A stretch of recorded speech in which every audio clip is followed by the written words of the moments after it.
News Tamil கழுகு.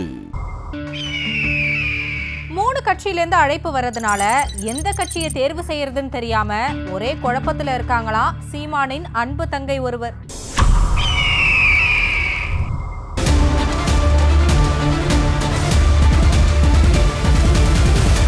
நாம் தமிழர் கட்சியில முக்கிய நிர்வாகியாகவும் பேச்சாளராகவும் அறியப்பட்டவர் காளியம்மாள். சீமானுடைய சர்ச்சை பேச்சு ஆடியோ காரணமா விரக்தி அடைந்த காளியம்மாள் நாம் தமிழர் கட்சியை விட்டு விலகிறதா எப்போதோ முடிவு செஞ்சுட்டாராம்.